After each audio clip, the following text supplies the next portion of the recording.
Hello and welcome back to the Superliminal podcast. As you may have noticed, the name of the podcast has changed, and there's been a number of reasons that I've done this, but primarily it's because superliminal is my take on what exists beyond consciousness.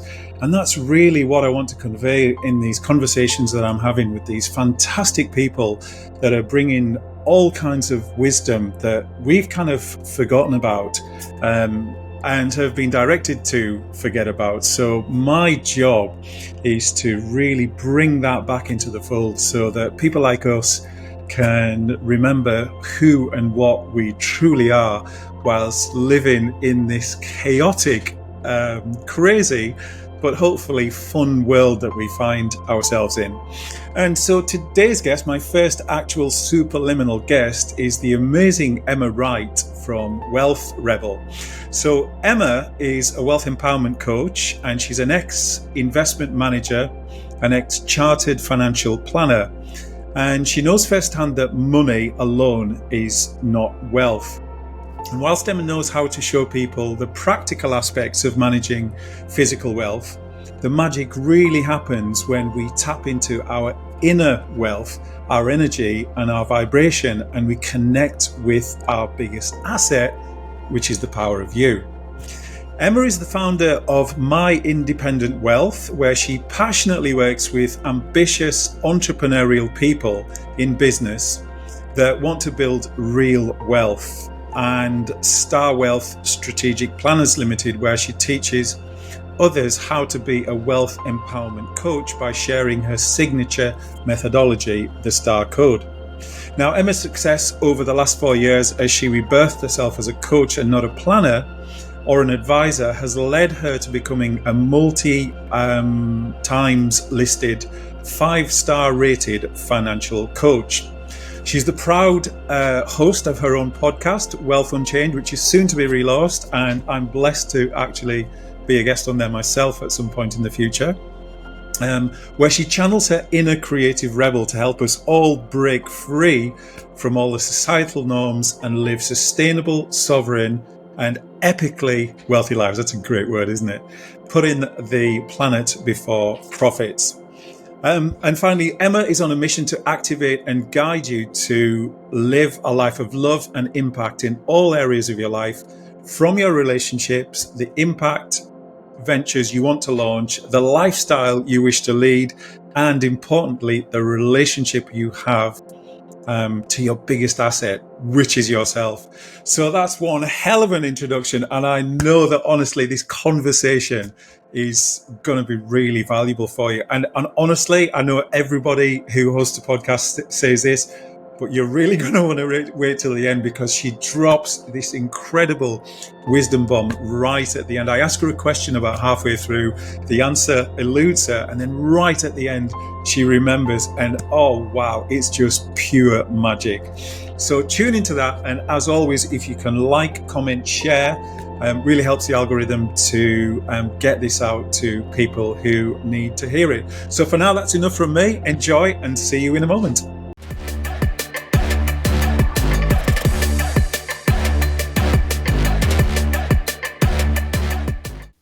So hello again, and welcome back to now Superliminal podcast.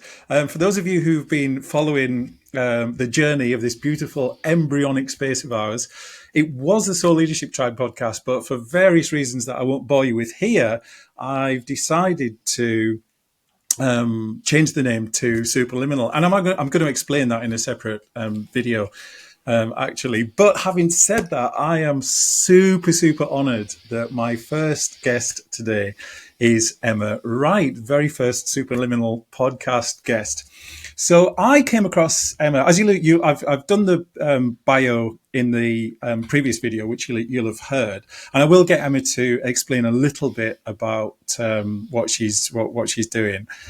But I came across Emma through a mutual friend of ours, Rachel Fennessy, quite some time ago. I was actually on holiday in South Portugal, in Lagos.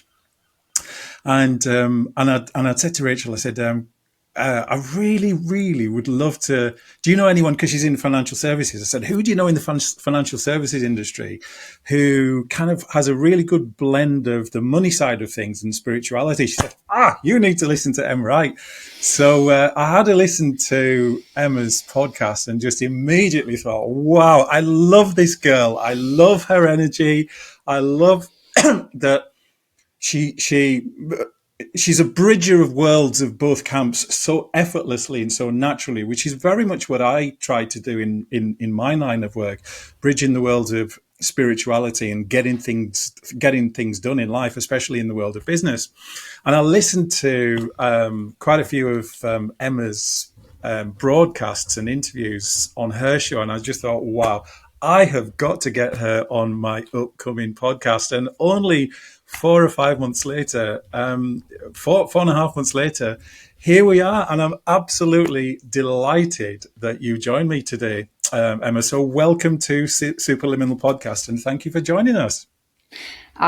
Thank you so much for having me. And I think just everything that you've just said really embodies the fact that when we know what we want, we magnetize in everything that we desire. And, you were obviously magnetizing me. I was obviously, magnetizing myself to you. And I really believe that that's really magical. Thank you so much for sharing that with me.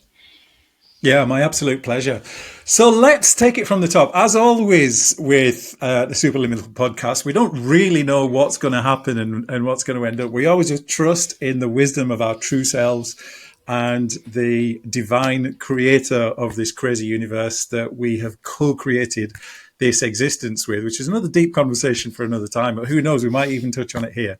So, Emma, for our audience, if you could let us know right from the very beginning where you were born, what happened, your experiences growing up, what led you to do what you were doing, your career path, what led you to where you are now?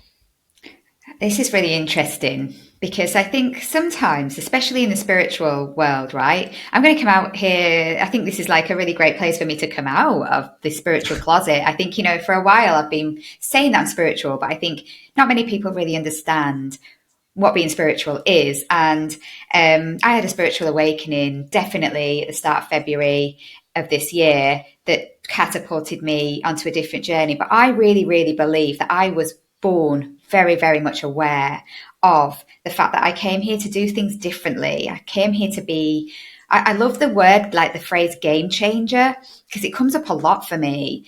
And I'm definitely a creative rebel. I definitely haven't come to fit in, to be a square peg into a round hole. One of the earliest memories that I have of being that creative rebel, the disruptor, the person that's kind of not sure what's going on and questioning everything, literally everything, I think I was 6 years old, and I wrote to the government and said, why are you drilling for oil? Surely it doesn't make sense to take things out, burn it, do these things. Why are you drilling for oil? And they sent me my very first World Wildlife Pack, the WWF pack. And that was my kind of biggest memory of, the fact that nothing made sense to me. The way that we operate in the world doesn't make sense. We've got this beautiful planet and we're destroying it. And I felt very passionate about it. I've always felt really, really, really passionate about it. Now, moving through life from a young age, being that kind of creative rebel that questioned everything, I always loved numbers. The magic of numbers. We know the universe operates in code, and we could get really deep on this, but I've always been attached and connected to numbers. Now, I've never been the best at maths. I've never been the best at chemistry. I've never been the best at anything. I've just always, when I love something, I learn about it, I work really hard, and I learned about numbers and the magic of numbers from a really, really young age. And I went on to kind of go into that sort of career. I left school with having done my maths GCSE a year early, getting a maths A level, winning the sixth form prize for chemistry and biology, and realizing that I wanted to be, I wanted to do something quite to do with the oceans. I've always really felt connected to the oceans, and I didn't really know why. That's why I was about, I was writing to the government from age 7. I was, learning about numbers and the magic of numbers, but then I was really connected to the oceans. Didn't really know why, because I lived in Bradford, you know. Yeah, I was just going to ask you that. I was I mean, absolutely fascinated by what you were sharing there. A couple of things came up for me. Was firstly whereabouts you grew up, which you just shared. Which, for anyone who doesn't know, Bradford is an industrial town in the north of England, actually very close to where I am right now as I'm recording this. But I also wanted to ask you, the fascination with numbers, did that as a young child, and then especially that amazing achievement of getting your maths GCSE early, did that come from yeah, a family member or people around you, or was it just an inherent part of no, who you were? it was part of my DNA. What was your family background in So terms of what your parents did? my mum did work for a bank. Um, she worked for a bank in kind of complaints department, part of the bank.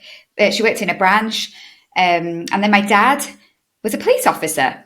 He was in the army first, and then he was in the police officer. So he was in the forces. So he's always been kind of in that kind of industry. So for me to go on and be this maths nerd, to be this total science nerd, I know it's what I came down with, spiritually.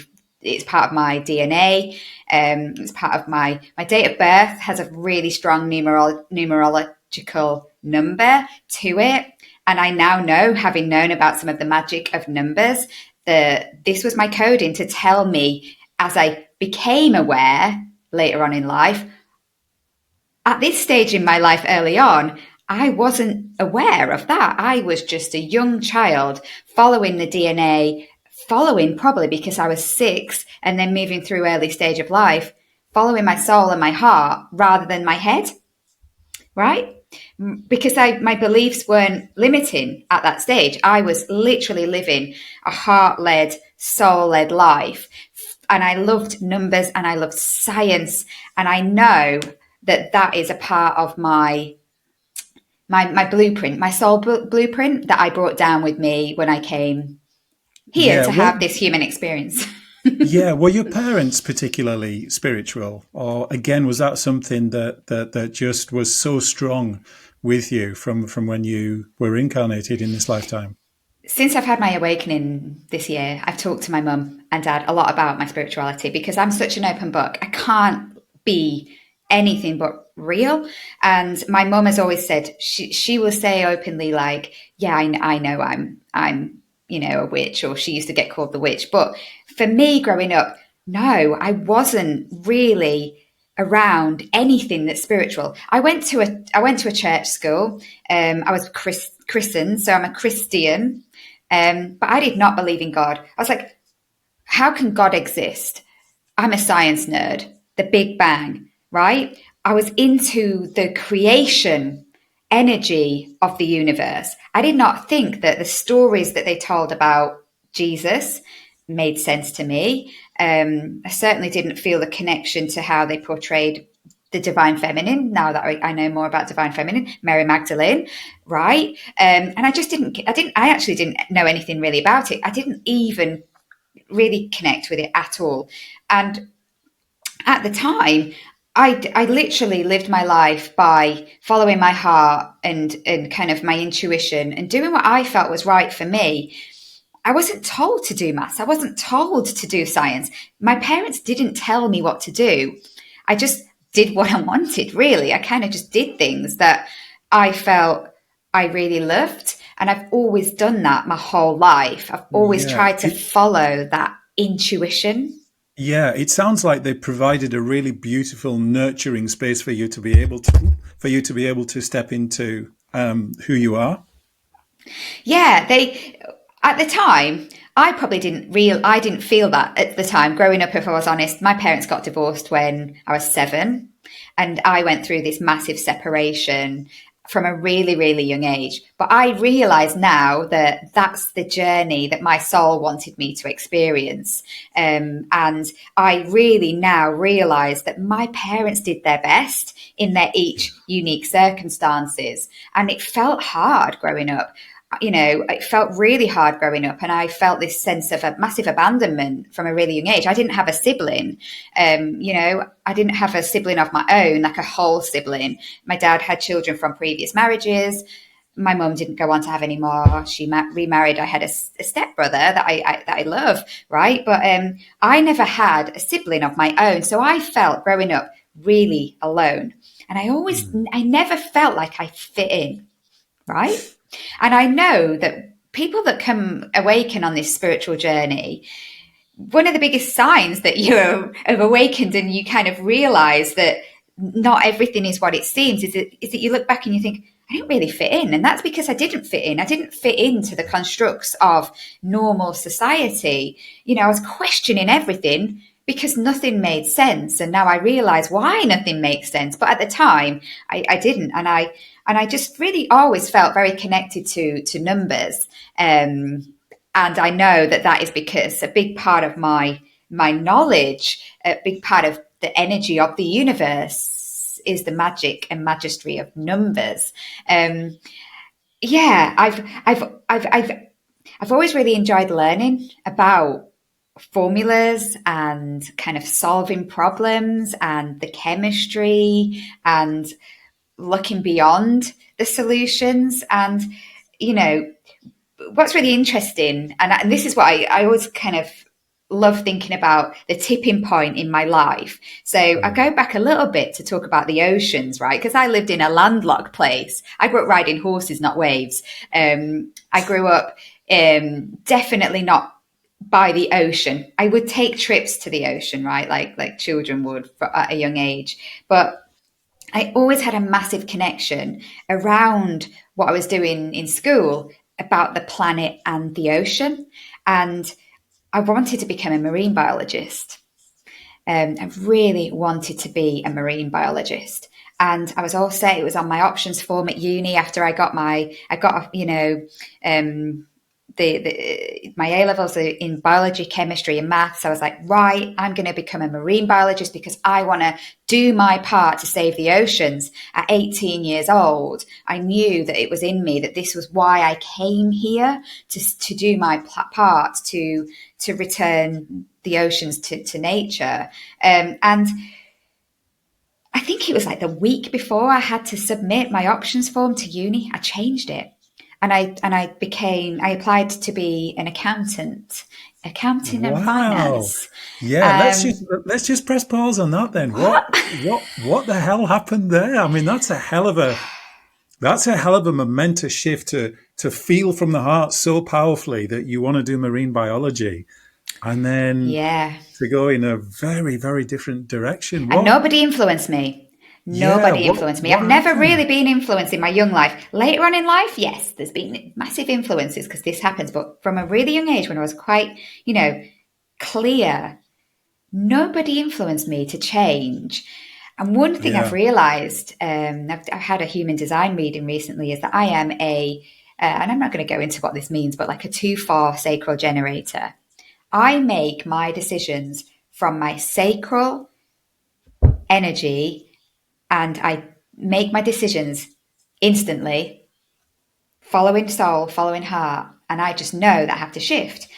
And I just knew that I had to do my mission. I didn't know it was a mission at a time, right? I knew my soul chose to do a different course because I had to do things my way.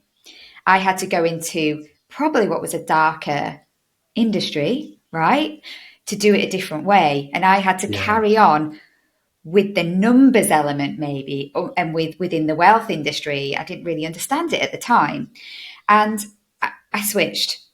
And I once I've made a decision, that is it.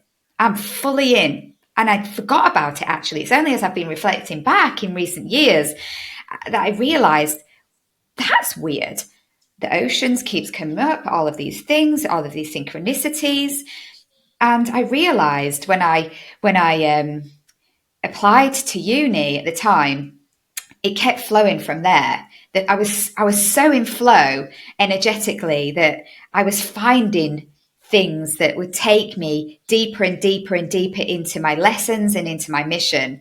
So I kind of was doing accounting and finance, which I quite quickly realized, and this is no offense to any accountants out there, you do a fantastic job. I found accounting very boring. But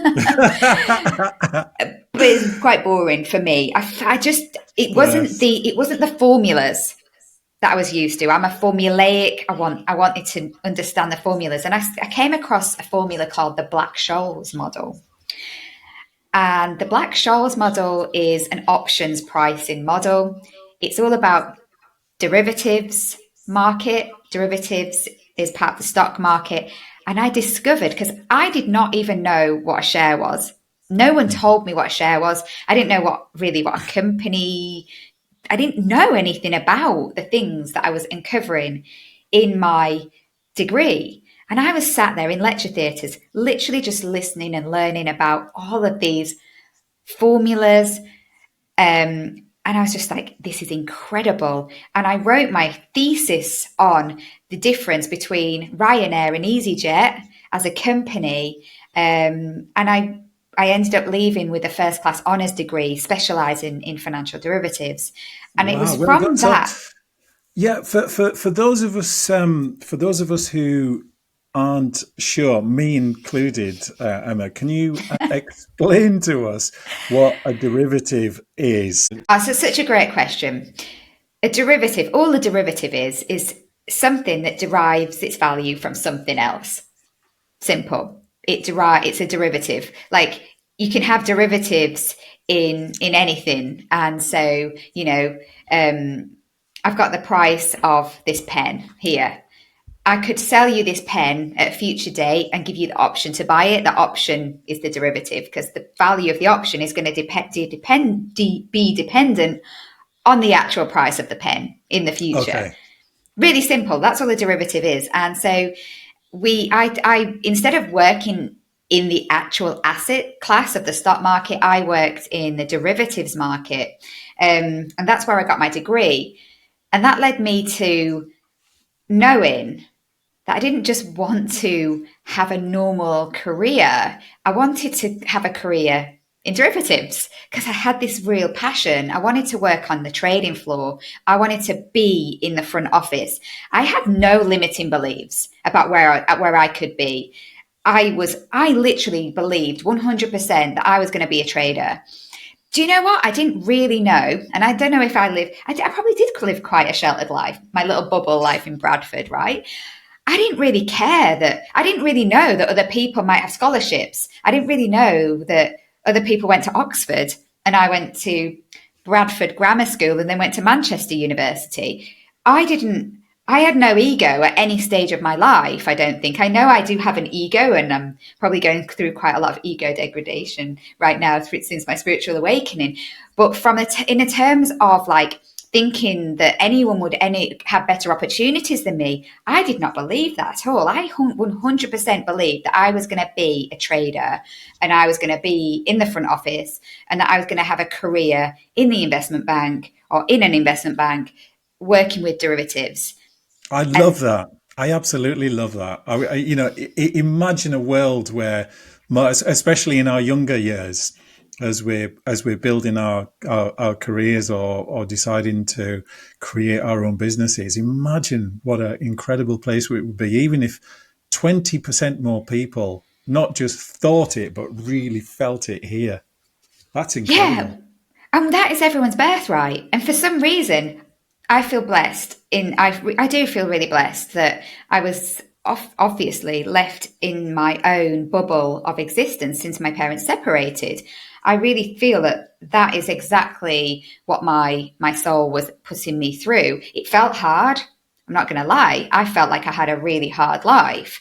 I didn't feel like I had a sibling. I never had the mum and dad experience that I wanted. There was times when I was not happy at all. I've got memories where I used to sit on the roof of my mum's bungalow in Clayton on the roof and just wish that I was anywhere but that house.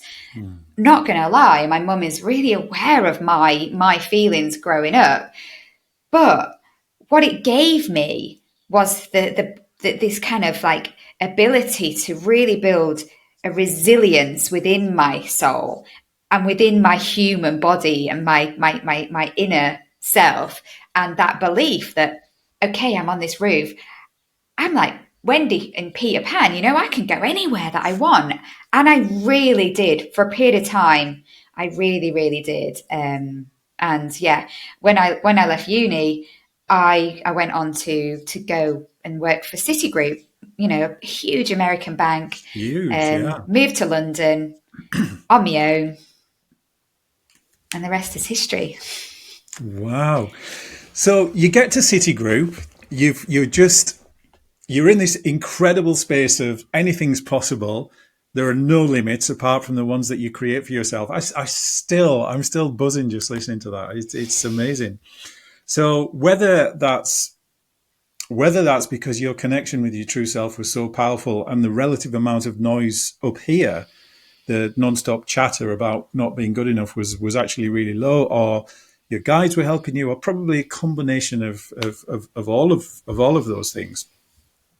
Once you actually got to Citigroup, because we're always growing, we're always evolving, we're always looking for the next up level, the next evolution, and it doesn't necessarily have to be money wise. It's just in terms of our growth as a human being, as a soul being, enjoying a human experience in each life that we live.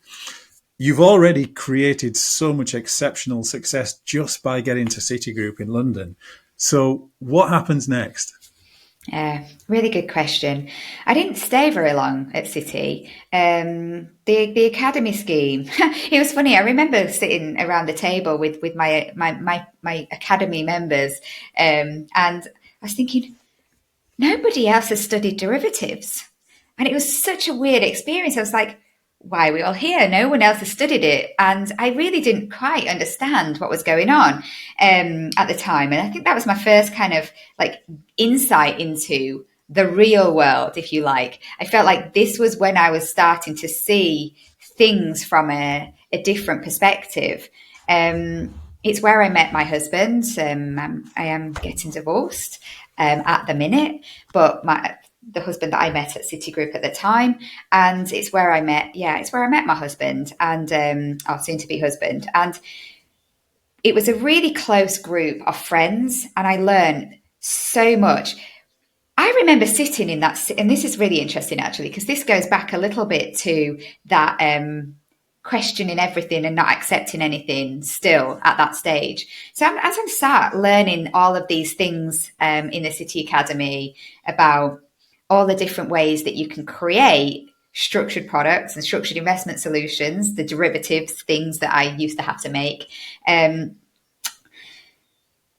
you remember in 2008, there was a big financial crisis when Indeed they created this toxic debt?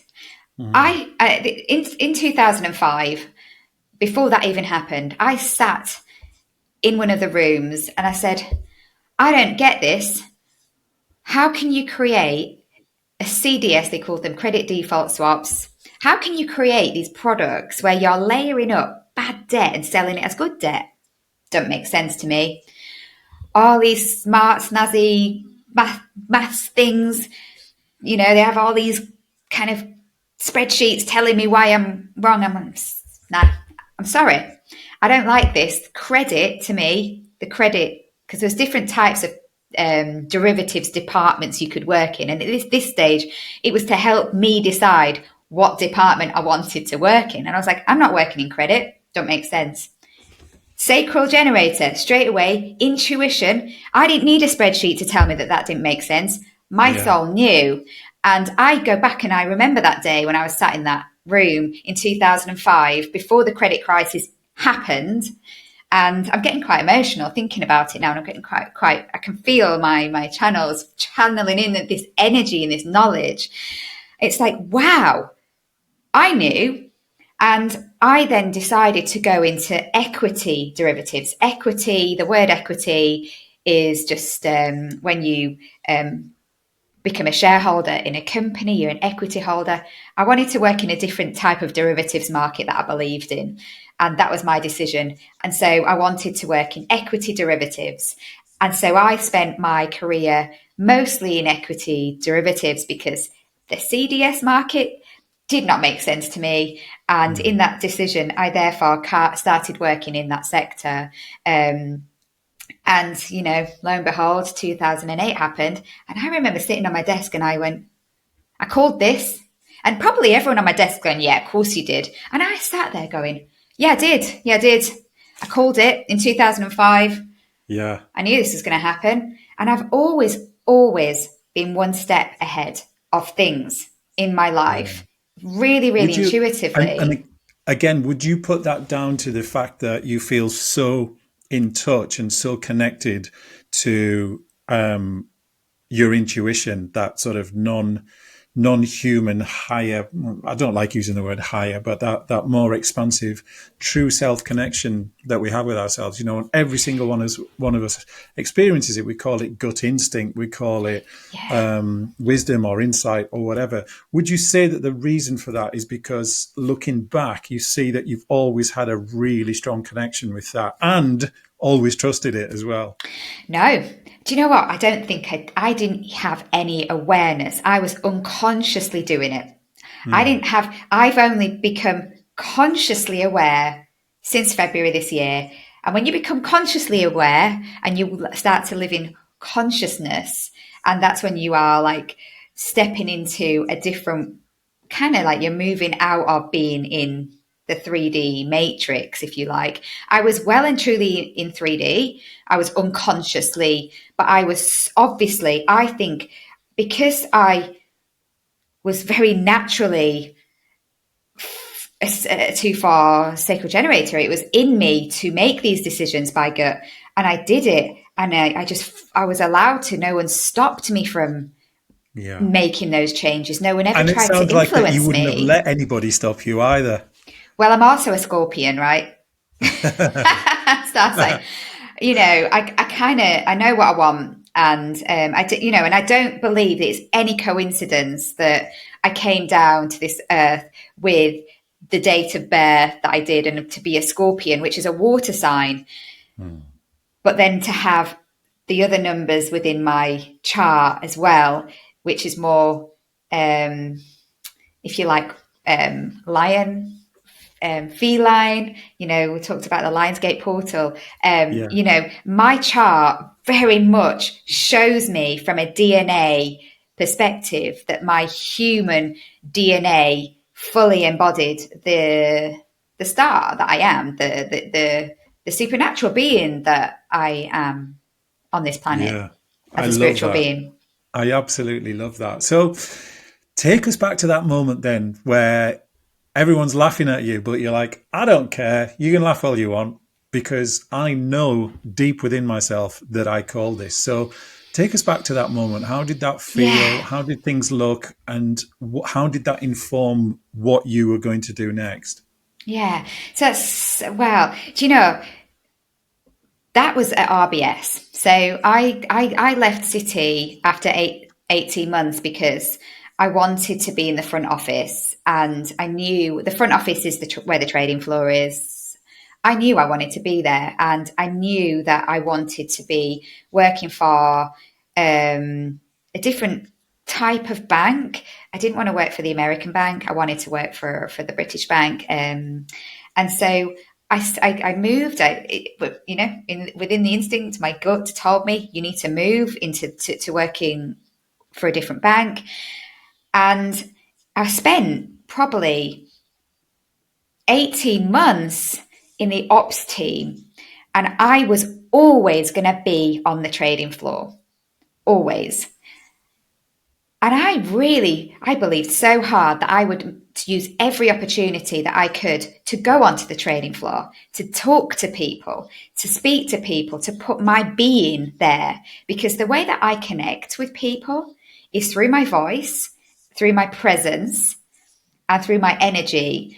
And I have to connect with people. People have to meet me to really understand my presence. But I didn't know that at the time. I didn't know that's the energetic being that's how my soul works and that's how my energy works at the time. Because I know that now I've become really aware and consciously aware of my beingness. It was that instinct to be. So I just kind of started working my magic, if you like. I'd just go down. I would do anything that the traders needed to do their jobs. I know this is the creative in me. I'd create trackers for them. I'd create pricing things for them. I'd be creating ways that they could do their job better. I wanted to understand how they were pricing, what they were doing, because I just loved everything about their world in the front office. So it's going a little bit back from from 2008, but I think it was really important to kind of mention how I got there. And someone said to me, and this is always, I won't mention his name. Someone said to me, you're never going to get to the front office, and I was like, what? I was like, yes, I am. 100%.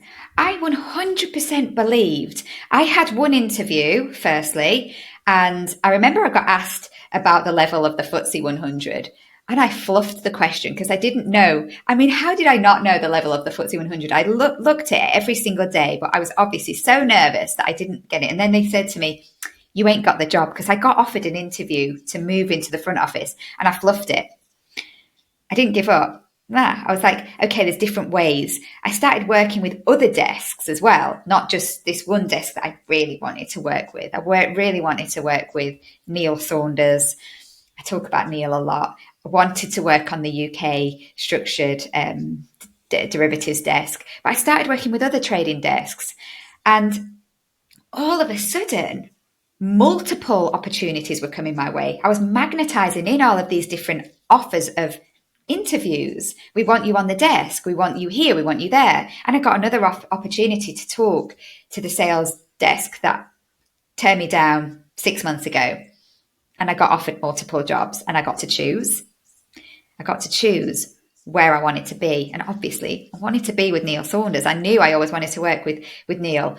And it was just incredible, because I was sat there thinking, all of these naysayers, all of these people that didn't believe, or if I would get there, it's because I'm blonde, got blue eyes, and that's the only reason that you will get on the trading desk. And I was like, again, these things, these unconscious biases that people have on you. I never gave a flying SH1T about anything that anyone said. It was like a duck. It was like a duck off water for duck's back to me, because I think when you grow up in Bradford, you learn to not care about what people say, because you kind of grow up with it. We talk about having thick skin, and you learn to have thick skin, and you learn to really not care much about what people say.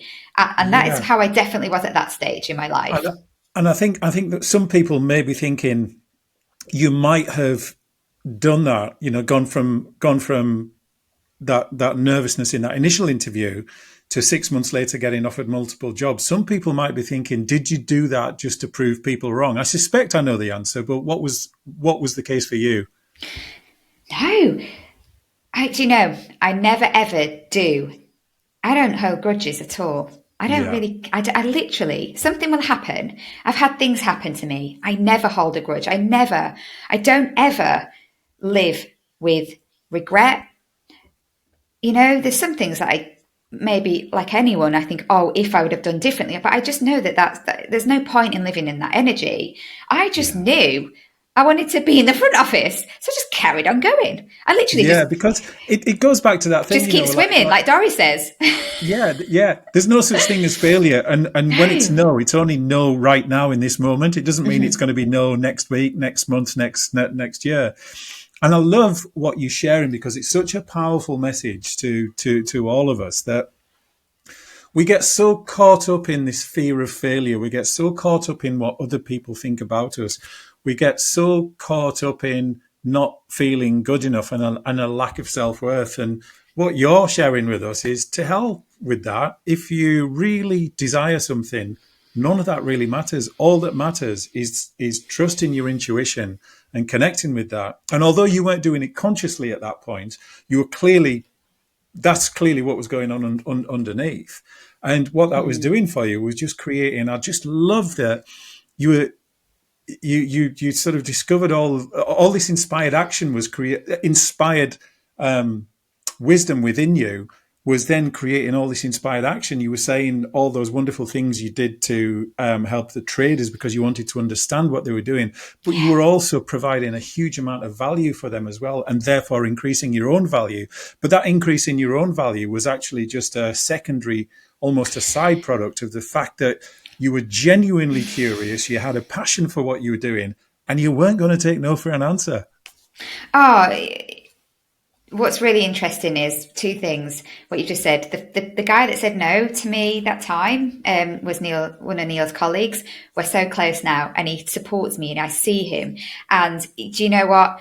It wasn't ever anything against me as well. We think everything's against us, but what you just said really, really kind of reminded me of something. It's got totally gone from my head now. The two things, this is what happens when you're channeling, you forget the thing that comes in and it goes out the door. Literally, it's gone from my head.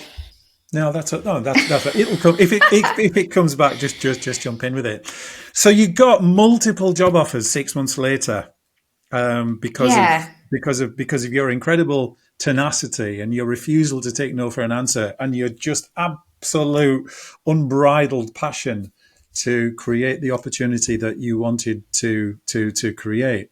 So what happened next? What you got multiple offers? What did you choose? What direction did you go in? And what informed those choices for you? Yeah, I wanted to work with Neil. I just knew. I make a lot of the time. I make a connection with a soul. I believe that your soul, and I didn't realize that. I'm getting quite emotional. Sorry. He was probably my soul tribe at that time. And I feel so energetically, even now, connected to Neil Saunders, because what Neil did for me in that time was, people ask me all the time, one of the only girls on a trading desk in a man's environment, that must have been hard. Again, nah, it was not hard. I was like, are you joking? Neil Saunders put me out there into the world. So he was the managing director.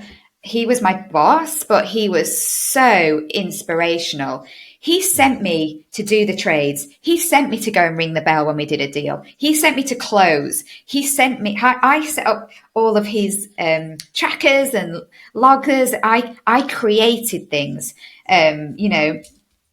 I created all of the kind of infrastructure that supported Neil and I, and it felt like a team. I felt like he was like my spiritual partner in crime. It was just incredible. He sent me into the national conferences around the UK to speak on stage.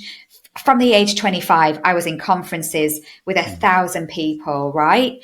And again, walking on stage in front of a room full of male IFAs, independent financial advisors, teaching them about structured products. What's the first thing people think? Who's this person? Blonde girl from Bradford. We know why they've sent her, right? Yeah. I got on stage. It's unconscious bias. And I have I've got so many friends in this sector. It's unconscious biases. I did not give one flying Scooby-Doo, because I was coming at it from a place of belief. Neil believed in me. I was on the trading floor. I was doing deals. I was creating these products, and I was going to go and teach them about these investment solutions. And so I would go on stage, and by the end of it, I had a room full of people around me asking me, inviting me to more meetings, inviting me to come and talk to their teams. It was this ripple effect that would be created. And I knew at that time, like in my life, that's where I was meant to be. I was meant to be on stage. I was meant to be teaching people about wealth in an empowering way. I was meant to be this, I know now, a healer to change how people feel about wealth. But at the time, I didn't know what I was doing. I was learning. My soul at this stage was learning. The human part of me was learning to be what it is that I came here to be. And I was so blessed. I met Neil and we connected, and he was so important to me. And that's why my soul knew I had to join Neil's team, right? Because I couldn't join anyone else's team, because I wouldn't have been working with my soul tribe at the time, and it was fantastic, and I loved it, and I didn't leave because I chose to. And clearly, he saw the same magic in you as well. Yeah, 100%. Yeah. 100%, because he put up with fiery Emma as well. I was much more feisty back then as well than I am today. I've mellowed a lot in my through the years, but he was the whole team. Actually, the whole team were incredible, and really, and this is really interesting. Actually, so I live in Saunton now, in Braunton, Saunton in North Devon. We came on a team outing for the weekend as an offsite to Saunton Sands, and I know now that was my soul taking the whole soul tribe to Saunton Sands, and I didn't know why I was so drawn to Saunton Sands. I do now know, because it was where my soul always was going to put roots down, and it's where I've come to really. It's where I came to wake up. It's where I woke up. It's where you were doing a recce trip all those years ago without even realising, eh? Yeah, and when I look back, I'm like, I can't believe they picked Saunton Sands for that offsite. Do you remember that time? And I have this conversation with myself now a lot of the time, because I don't actually, I'm not connected really. I chat a little bit to my old team, but they were the soul tribe then. I have a new soul tribe now that's around me, that's come in, because I've gone into my frequency and at a very, very different level now, right? But you certainly have. And that's a lovely segue into a question that was formulating in the back of my mind, which was to fast forward us then to the end of that era, and what then made you decide to leave all that behind and actually go out and build your own path in the way that you want to, given that you loved what you did so much, and you had such a wonderful relationship with Neil and the team. You were passionate about what you were doing. But take us to the end of that, and what were the things that inspired you to go, do you know what? It's time to up level again. Yeah. So the team was no longer. It became a time when they decided they didn't want to be doing what we did in the bank, and I couldn't sit still. I couldn't sit to wait to get made redundant. I had to do something different. I spent a little bit of time on a different trading desk, and I was like, I do not like this. This is not Neil. But it gave me a really great, I learned a lot then. It was part of I was meant to be there for a period of time. But I realized that I actually realized that I was being drawn to Saunton. I was being drawn to North Devon. I didn't know it at the time. I wanted to be in North Devon. My husband at the time, Sylvia's husband, he grew up in North Devon. And it was like, Bradford or North Devon? Well, obviously my soul has, from a really young age, has been drawn to Saunton. My uncle was at Chivner, which is at the time he was in the RAF at Chivner, and from the age of 7, I've been going to the beaches around Saunton. I didn't know, I didn't really understand it. I just used to think of there's a beach that I was on, because at the time I didn't really know it, and it was only in my younger years that I was going there that much. And so I wanted to be in North Devon. It was me that wanted to leave London and move to North Devon. I orchestrated that. My soul decided one day that it was going to leave London. And so therefore, naturally, I thought, well, what can I do? Because I can't trade. I can't do this in North Devon. Obviously, people can work from anywhere these days, but at the time it wasn't a done thing. So I retrained. I decided I was going to become one of the people that I was training, and I decided to train to become a chartered financial planner. And I applied to move internally through the bank and move into being a financial advisor. yeah, and I got the opportunity Yeah, like that. and brilliant, brilliant. So, what did so you went from being in corporate land for all that time. What then inspired you to make that shift to go it alone, and how did that feel, and in terms of how that connected with your unbridled non-stop evolution? This is so interesting. So my experience in financial advice wasn't always great. It felt very much like we were selling investment solutions, we were planning people's money, not their life. I was very blessed actually that I have always taken a plan your life and then your money approach. That's my belief. I've always done that. And I became chartered, and I really believed in the power of really good quality financial planning before advice. But it's a very dark energy place. And my energy really suffered, I think. And when I had my little boy in 2018, Harry, he broke into the world. We nearly died. And, you know, they say that sometimes you have these really big life affecting experiences to start that awakening of the soul. And I nearly died. Even today, I'm like, I don't think I really got the support that I needed to go through the fact that Harry and I literally were no longer. And I was so broken that I realized that I couldn't go back into selling. I couldn't sell anymore. I'd been selling I'd always been in sales, trading, high energy, high masculine energy, doing. And I just couldn't do it anymore. I was absolutely broken. And in 2019, I discovered coaching. And I was like, oh my God, coaching. I'm going to reinvent the wheel. How do people not know about coaching? And I started to learn about coaching. And I realized my soul knew that that's what I came here to do. My soul denied it for a long time. My ego, my mind was holding on to being a trader, a chartered financial planner, all of the financial stuff, because I can't possibly be just a coach, right? But I knew, my soul knew in that moment.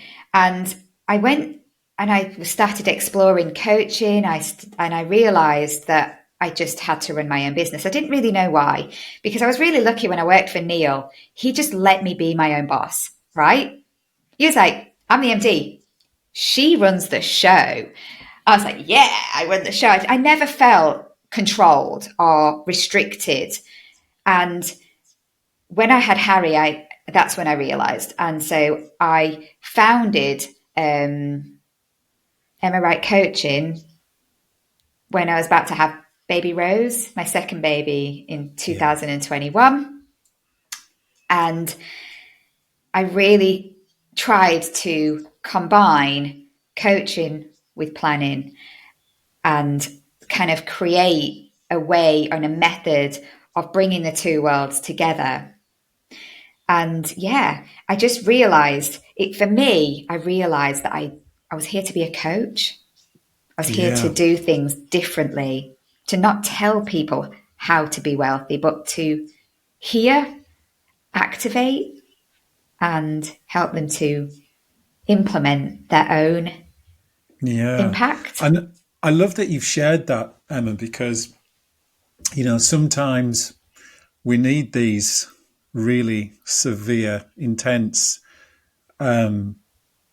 periods in our lives. You can call it dark night of the soul or whatever, but sometimes, as you say, when we get off track with not listening to the wisdom, our inner wisdom, and the journey that it's taken us on, and getting too caught up in continuing to get too caught up with this identity, which in your case was, I'm a trader, this is how I am, this is what I do, this is how I sell, then yeah, the universe will come along. And Harry's soul, before he came down, were like, Right, we've agreed this, so I hope you're ready, and you're in a situation where you both nearly didn't make it. Thankfully, you did.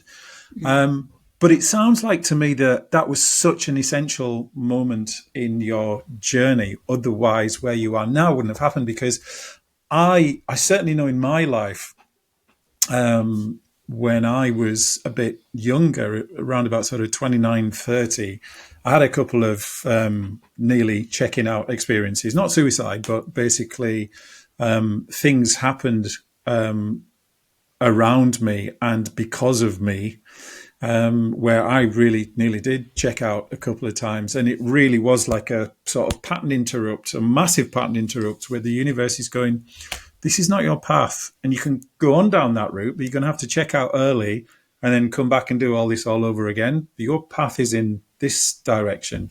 And thankfully, after the second time, I listened to it. But I think for so many of us who have come here to really help lift the vibration of the planet, of humanity in general, sometimes we need to experience the intensity of the ego and the intensity of materialism to then be able to snap out of it almost. So we can like, oh gosh, yeah, I'm so pleased that I've really experienced the depth of all that. Thankfully we make it through the difficult time, which was, near death for both yourself and your young son. But coming round the other side of that, when you look back on it, and again, certainly was the case in my experience, I was like, do you know what? That had to happen, because it's informed my perspective on what I'm doing and the difference I'm making in the world in a much more powerful way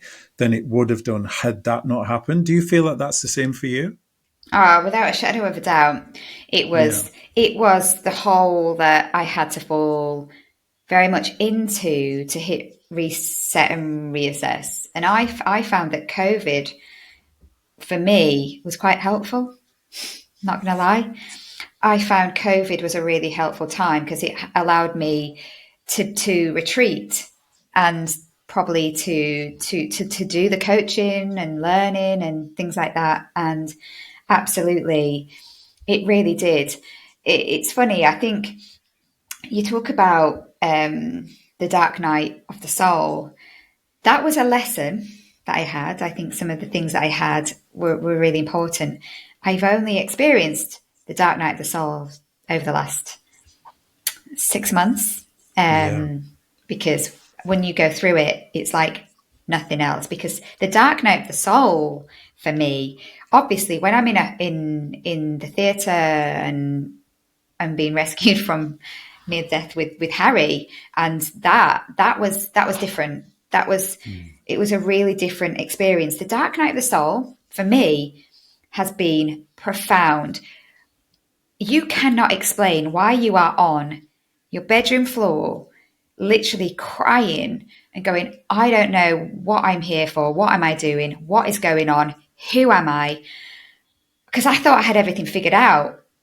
I got to 2024. This is the power of eight. 2 + 2 + 4. It's abundance. It's wealth. This is the year for me. I'm stepping into my sovereignty. Oh my God, she's ready to get woken up now, because now her soul is ready to face the dark night of the soul. yeah. It's ready for it. What were the events? So just before that happened, then Emma, what were the events that led to the mushrooming of that at the start of the year for you? Yeah, really interesting. So I think it was, I don't want to talk too much about my divorce Sure. because of out of respect for my family and my soon to be ex-husband, right? Again, I don't hold that energy or any negative energy, but it was, for me, I started to be attracted to Saunton, and I became a member of Saunton Sands about 18 months ago. I didn't understand why, but it was part of my soul growth. It was part of being somewhere where I could nurture my energy, because I was so energetically broken. I had Harry, then I had Rose. in 2021, my body was literally this avatar, needed to be repaired. And I had to do that. And so I was building a business. I was building Emma Wright Coach and became Independent Wealth, where I was working with one-to-one entrepreneurial people in business. And naturally, I started to align my energy towards the planet, towards the oceans. I was wearing my ocean conservation T-shirts. I was making a big statement. I was working with charities like the Global Returns Project, and I was attracting in founders that were creating businesses that were really doing incredible things for people and the planet, people, profit, planet, purpose. I was really stepping into alignment. So I thought I had everything sorted. I thought I was living a life of purpose. I thought that I was living a life that my soul came here to do. I didn't realize there was still some things that I had to let go of. Right. And I was going to Saunton naturally, and I was really drawn to my health and well-being. I started to become really good at yoga. I started to realize that I loved running, and I was really good at it because I told myself I'm not an athlete, I can't run, and I'm running faster and longer than most athletes. Most athletes, maybe that's a bit excessive, but I feel really strong. I felt really good, and I realized that now, looking back over the last 6 months, I still wasn't fully aligned with soul because I was holding on to being a chartered financial planner, to the advice, and I was holding on to the financial sector, the financial kind of infrastructure. And in the new world doesn't care about the patriarchy. The new world doesn't care about the financial sector. It cares about wealth sovereignty. It cares about investing in grassroots. It cares about impact ventures. It cares about putting the climate and the planet first before profit. And it cares about coaching people to be empowered by wealth and wealth sovereignty. And so I had to go through this experience and through these multiple dark nights of the soul to release and shed and realize who the flipping heck I came really here to be at soul level. And that is the wealth rebel, to be a podcaster and a YouTuber and a speaker, and to be a wealth empowerment coach, and to teach people how to be a wealth empowerment coach through my business that I founded in January, Star Wealth Strategic Planners. And I'm penning the star code. I love that. I love that. And you've made friends with your nervous system as well, eh? Yes, I am learning to alchemize my energy, and I'm learning to stop being in fight, flight, and freeze, because I've been in fight, flight, and freeze probably for the best part of the last 20 years, and I didn't realize it. Probably for 41 years, given my age now. I've probably been in fight, flight, and freeze that whole time, learning lots of things. And now it's like, you're ready to release. You're ready to be soul. You're ready to alchemize the energy, to be my own energy healer. So I'm learning Reiki, to not because I want to be a Reiki master, because I want to be able to heal myself and have that sovereignty of my own body, like everyone can. Yeah. And I love what you were saying there, Emma, about this shift into the new world, because it's something that's very, very, very close to my heart. Mm-hmm. So having been someone who was so deeply absorbed in the old world of patriarchal finance, what would you say is the big shift that you're seeing, and what's the big shift that you are helping to nurture and bring in terms of how our approach to wealth and finances changes and the energy that's needed? You have touched on it a little bit, but could you go a little bit deeper on that for the audience? It's such a big topic. I don't know where to start, actually, but knowledge is power. Knowledge is power. A lot of the time, people don't make decisions that are empowering for them because they fear they don't know what to do.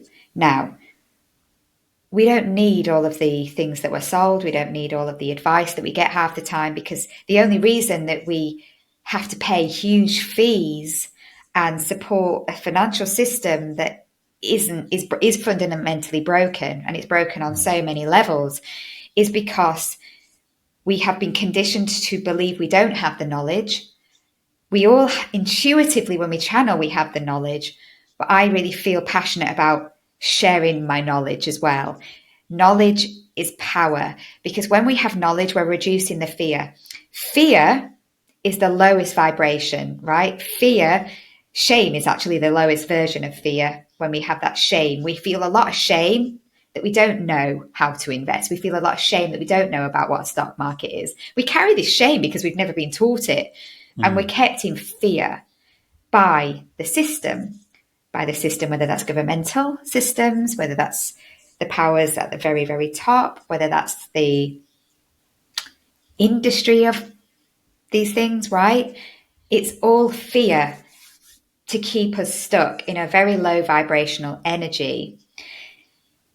When you shift out of fear and become fearless, and this is one of the things that I love, when you give knowledge and you create someone that's fearless, and then you give them the belief in that they can do it, that's when you start to see magic happening. And it's a bit of a roller coaster from there. Yes, it is a roller coaster. It's not going to be a straight life. Your soul didn't come to have a boring life. It came here to live a fearless roller coaster of an epic life. But we did not come here to live in fear. And the fear actually, and I know we talked about this before. We talked about this when we first chatted. There's 8 billion people in the world. Imagine if everyone did the right thing. Imagine if every single person in the world started to invest into the companies that are good companies, genuinely good companies, right? And you said it only can take 1 million people to raise the vibration. My science nerd in me has really got deep on quantum physics, on quantum entanglement, on the power of manifestation. And I didn't realize when I was channeling the star code, because I started channeling the star code in 2023. I started to pen it. I really brought it together in January. The STAR, STAR, is an 8-step framework that takes you from soul awakening, which is manifestation, all the way through to creation. And it works with the power of 8, which is infinity. I didn't really understand it at the time. And when you go through that awakening and you infinitely start creating, you're constantly raising your own energetic vibration, and you're going up through all these different stages. And it's the frequency. Science talks about it. The quantum physics talks about it. It's mind blowing. Sometimes I don't really know where to start with it. But you're right. It is such an enormous topic, and I think I'm going to have to get you to come back and talk about that specifically a bit more. But to attempt to boil it down into something really straightforward, I imagine that some people who are listening will be wondering, how do you bridge the world of being connected to and living from the heart and wealth? Because because of the conditioning that we've had and what we've already said about the patriarchy and the corporate greed that we thankfully seem to be coming out of at last, and the breakdown of that old system, what would you say to people in terms of how do you create a symbiosis between financial wealth, but still absolutely living and coming from the heart at the same time? Yeah, it's not about the money. I've never been driven by money. That's what I was going to say. When I lost my train of thought, that was what was there. And you said it would come back to me, right, at the right time, at the divine time. We have to disconnect from money. Money is just an energy exchange. And as we move into New Earth and we trust, and the world gets less dense, and we start doing amazing things, and we invest into grassroots, into founders that are having massive impact, we're bridging that gap naturally. It's organically the world will just move and shift very, very naturally. Wealth is not money. Wealth is a wealth is a beingness. Wealth is a vibration. Wealth is the flow of energy. Wealth, when you're in flow, you have wealth, and your wealth will keep going up, like just like your frequency always is uplifting until you're in enlightenment. You know, you start off in fear, maybe you're in shame, maybe you're in guilt, and you're moving up, up and up. Maybe you're neutral, and then you move into peace, love, the hurt scale, right? As you're moving up, your wealth is that. Your wealth is it's basically your wealth is a representation of your frequency. It's how you are being, it's how you are showing up for you. It is your wealth is yourself. And in order to bridge the gap between that, I give knowledge of financial wealth. I will tell you about financial stuff, right? Because I have all the knowledge, because I've been there, done it, worn the t-shirt. But when people come to me, and they come to me because they want the physical wealth, right? And that's why I am a wealth empowerment coach. When you work with me, you're going to get the magic and mastery of what you really came here to experience. And you will naturally ignite. I ignite people by my voice. I do it by mistake, by my presence. I can't help it. It's not my fault. And that's what I've realized. And that's why I am here, because I'm a light worker. I'm a light being. My energy attracts people. And that's when I work in these places, I don't even know I'm doing it. And a lot of us don't know that we are working this magic, and we are all, I really believe we are all stars. We all just need to ignite that inner light that we all have within us that's ready to be ignited and ready to happen. I don't know if that makes sense. Sometimes I have no idea. I have no idea if I'm making sense anymore or not. Yeah, well, I'm glad you're not making sense, because sense is the head. But what I was going to say is, Emma, my heart is bursting out of my chest. That is such a beautiful, beautiful response. And for anybody who was struggling to get the connection, if that doesn't answer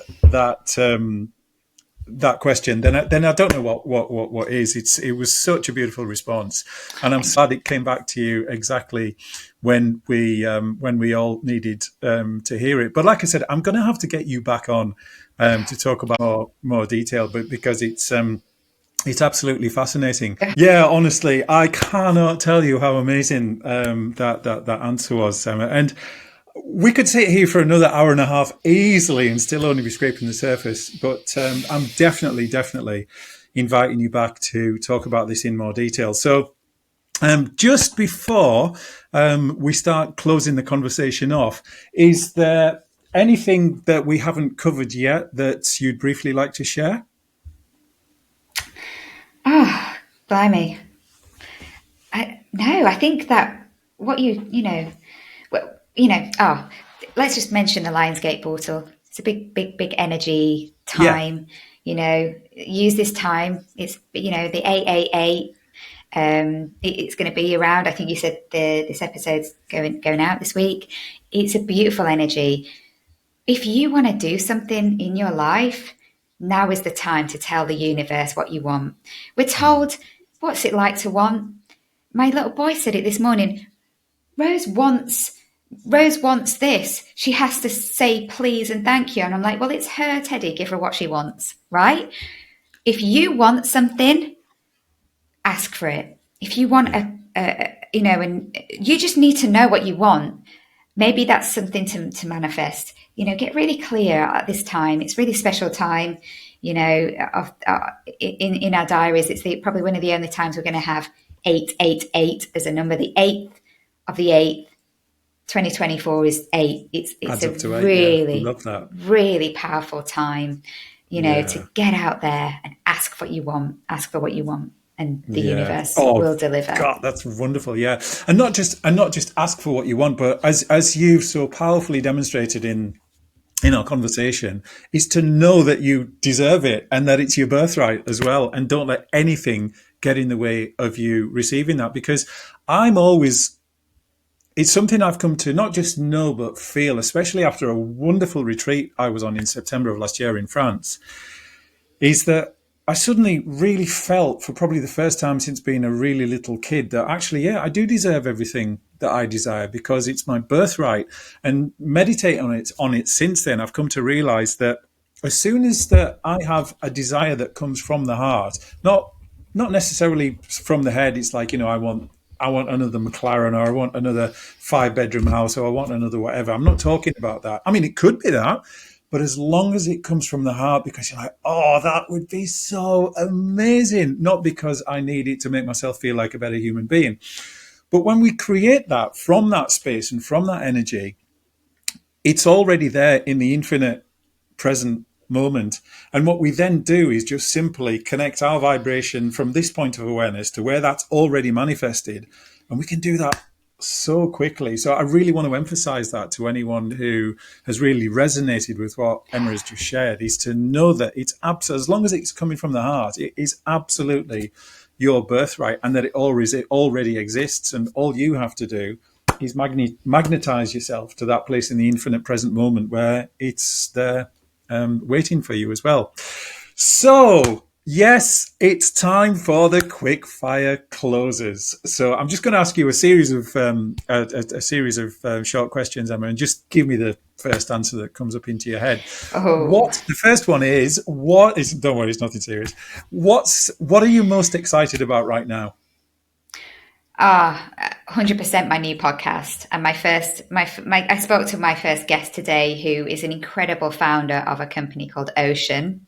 Yes, the ocean has come back to me. Again, I cannot escape the ocean. OSHUN. And I just cannot wait for my show to start in September. This is what I came here to do. Yeah. 100%. Yeah. Oh, I love that. And the links to everything, to Emma's socials, to her company website, and to the new podcast will all be in the description as well, if you want to go check that out. So the next one is, imagine that you've just jumped into a time machine. It fires up. You feel yourself being taken to another point on your timeline. Mm-hmm. And as the door opens, you see a young girl in front of you, and you look a bit closer and you see that it's 12-year-old you. What 2 pieces of advice would you give that little girl, and why? Ah, that's a profound question. Oh my goodness. I would tell my 12-year-old self to do it, to just do it exactly how you've done it, because you are 100% following your gut, your intuition, just to keep going. And also, I'd probably just give her a big hug and say, you're not alone. You are really not alone. Oh, that is so beautiful. I love that. So the final one is, I said there were quick fire closes. They're actually quite big questions, but we have touched on it, but because I don't do things by half. But what do you feel the biggest thing wrong with the world is right now? And what's the first thing you would do to solve it? Really good question. And actually, it comes back to something that you said, and I wrote it down, is that people around the world think that wealth isn't their birthright. And I get very, very, very, very, very passionate about the fact that every single person on this planet, not just person, every living thing on this existence, because we are all one. We are not different from the leaves. We are all one energetic system. And when we realize this, that's when the big shift will happen. But wealth is our birthright. You do deserve to have wealth. And if you don't believe that you don't deserve wealth because you've been told that it's not for you, it 100% is for you. Full stop. Yeah. Oh, I love that. God, you got my heart vibrating again. That was just such a magical answer and a wonderful way to end our fabulous conversation. Honestly, I could go on for another 2 hours, but we probably have we'd probably start getting dark. So definitely let us do this again. To everybody who's watched right through to the end, thank you. I really, really appreciate you giving your time to the Superliminal podcast. As always, please like, comment, and share using the actual share function within YouTube, because it helps the algorithm to get this out to more people. But apart from that, thank you very much, everyone, for watching. Emma, thank you so much for your time. It's been such an honor to have you on. You've brought so much love, light, and wonderfulness to Superliminal, and I'm very much looking forward to another conversation with you at some point in the future. So thank you. Thank you.